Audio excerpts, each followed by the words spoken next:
Hey, look, it's one of the Farrellys. This is Ricky Stanicky. It's currently available on Amazon. It has what is legally required. What is the legal definition of audio description? I'm John Stark. I'm a blind film critic. Please click that subscribe button and let me know what you think in the comments. I don't get enough comments. You can just kind of put a comment down. Tell me what's your favorite tree. I don't know. I don't care. Just drop me a line from time to time. Let me know you're alive. Um, so Ricky Stanicky is a comedy about three kids who um, grew up and they were getting into shenanigans and they used to always blame Ricky Stanicky. That scoundrel. It wasn't them. It was always Ricky. And people used to believe them. They created this figment of their imagination. Later on down the line, they've grown up. They're older. They're wiser, and their shenanigans are more adult, like they go to a concert instead of this one of them going to his wife's birth, like of their child. So they get kind of caught up in a little bit of a mess, and they have to actually present Ricky as a real human being, because they're like, oh, well, we're with Ricky. Ricky's in town.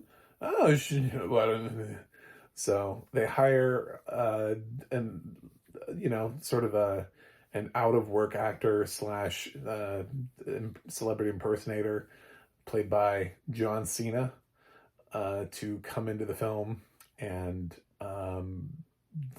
be Ricky Stanicky. The three friends, one of them is Zac Efron. Another one is Jermaine Fowler. I don't know who the third one is. I saw his name. I was like, I don't know who you are. And this film did not do enough to make me remember you. Um, this film actually, oddly enough, even though Zac Efron worked with Peter Farrelly on The Greatest Beer Run Ever, I do believe, question mark, this is a great John Cena vehicle. He's really good in this. It's odd. The film actually sort of hinges on his likability, his commitment to the silliness of this character in this role.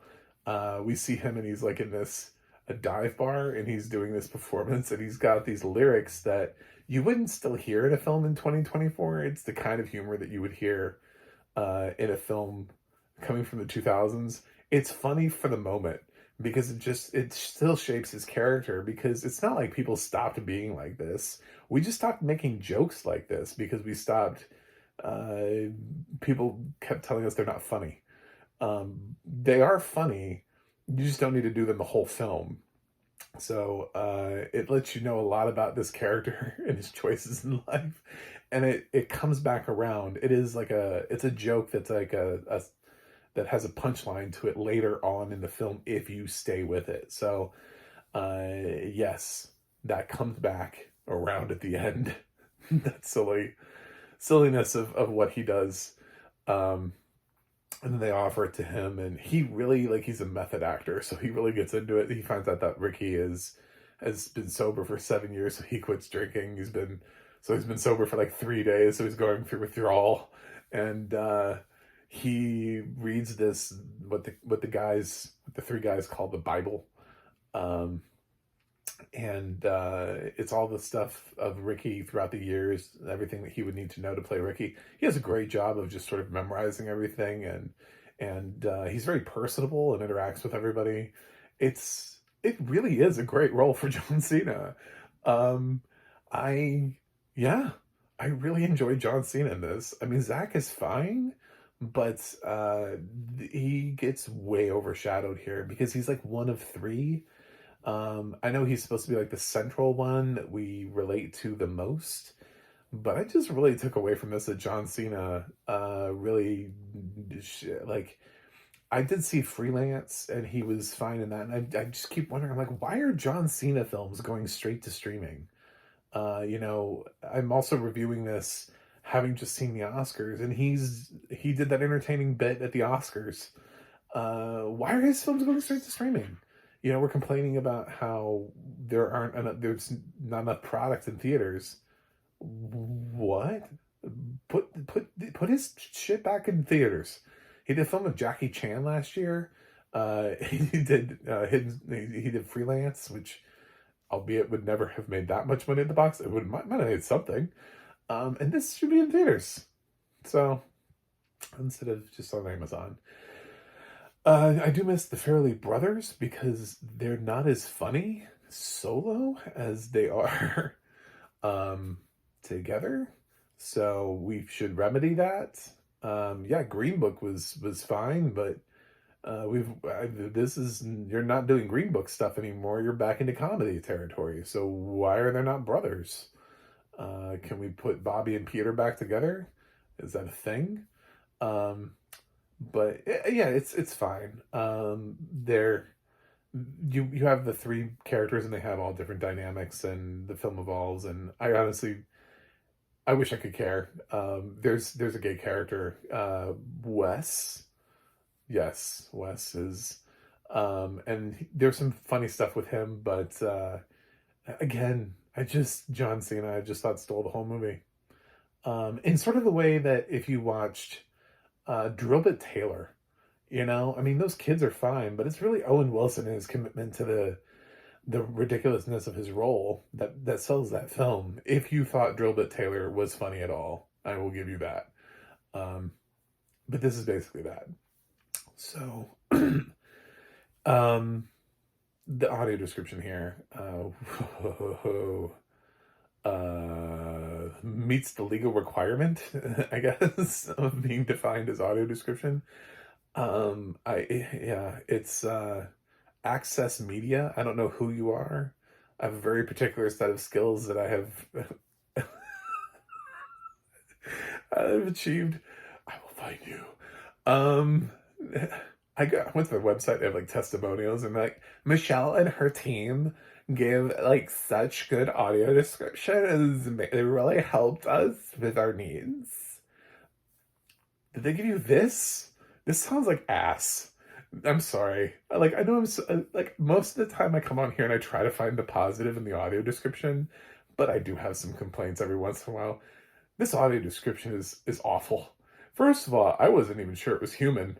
But then I saw they actually credited a company, which is different because a lot of times with AI audio, nobody wants to be credited. I think I watched Foe, which I gave an F last year. It was my worst film of 2023. It was an Amazon title that had atrocious audio description, but I also didn't like the film, so that helped. This I'm kind of conflicted because I kind of like the film. It also has atrocious audio description. Foe had audio description that jumped all over the place. It was really quiet in some places, and then it would be really louder, and then they would drop the sound out of the film. So then you would hear just audio description and no film.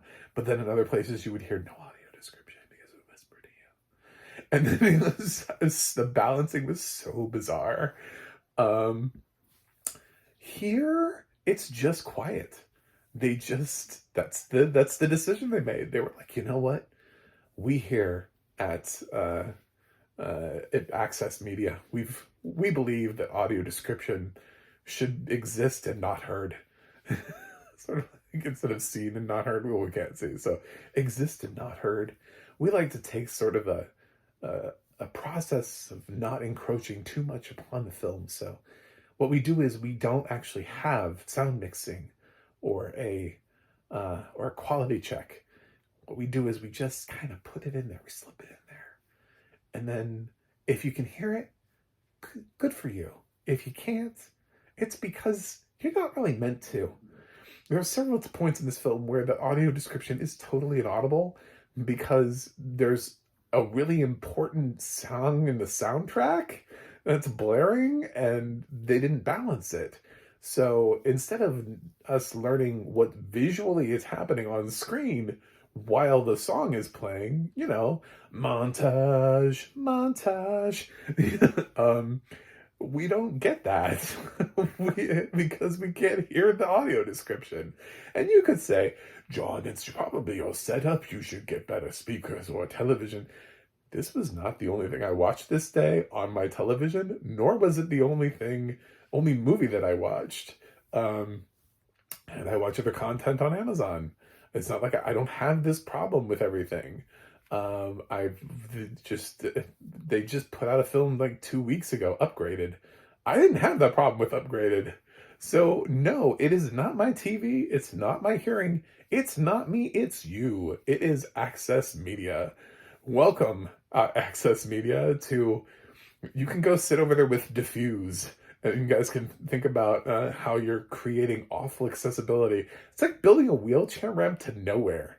Congratulations, you built a wheelchair ramp. Where does it lead? You know? Or you build a wheelchair ramp, but then, like, there's still, like, a bump, and the wheelchair can't get over it. So it's really pointless because it can't go anywhere. This audio description is it's awful. It's just awful audio description. I can't even comment on the writing of it because I couldn't consistently hear it enough. It might be well written. I didn't like the narrator's voice, whether she's human or not. We can debate that. It wasn't so extremely obvious, but also we should stop hiring narrators who sound like they're AI. You know, I've had multiple people convince me that Elias try to convince me that Elias is a real person. Dude, you sound like AI. I don't know how else to do something with your voice. I do not sound like AI. You know what I'm saying? Like, AI cannot recreate me. If I was narrating something, you would know I was human. Right now, in this moment, if you're blind and you can't see me, you're like, oh, this is definitely a human. This is not. He's doing way too many things with his voice. AI can't do that. There's no AI that can do what he's doing. True. But there is an AI that can do. They walk into the bar. She opens the door. They go inside. She stands there. Looks. She doesn't see who she's looking for. She moves further into the bar. She stands. She waits. Silently. It's just like what the... You know, I mean, it's like, if you put nothing into it, yeah, AI can do that. So, I hated this audio description so much. This audio description, kill it with fire. If it wasn't for the fact that it is occasionally audible, I would say don't even bother to turn it on, because there's so many times where you're just gonna be like, what? And you're gonna strain, you're gonna try really hard to hear it. It's not you, it's not your TV set. This is balanced horribly. I refuse to believe that there's anyone who works in sound engineering at this company. I just refuse. I refuse to believe it. I don't care. You could introduce me to the person. I'd be like, you're lying. That's not your job. You don't do it. Either that or else you're really bad at it. Yeah, this is an example. This is a what not to do. I would make a list of films of how not to do audio description, and this would be on it. Not necessarily for the writing either, which is really funny.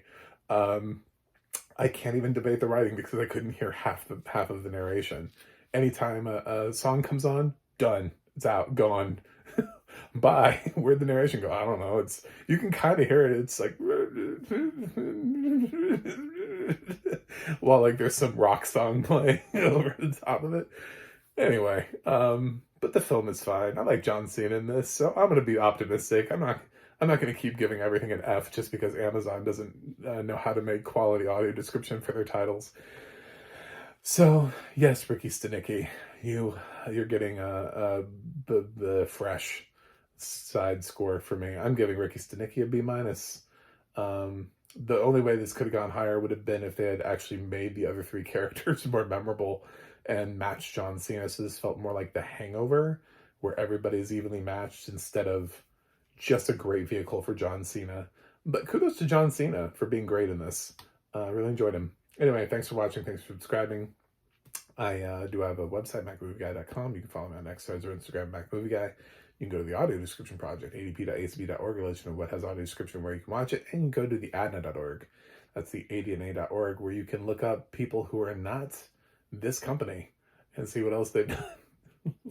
You know. Anyway, that's it. I'll see you guys on the other side.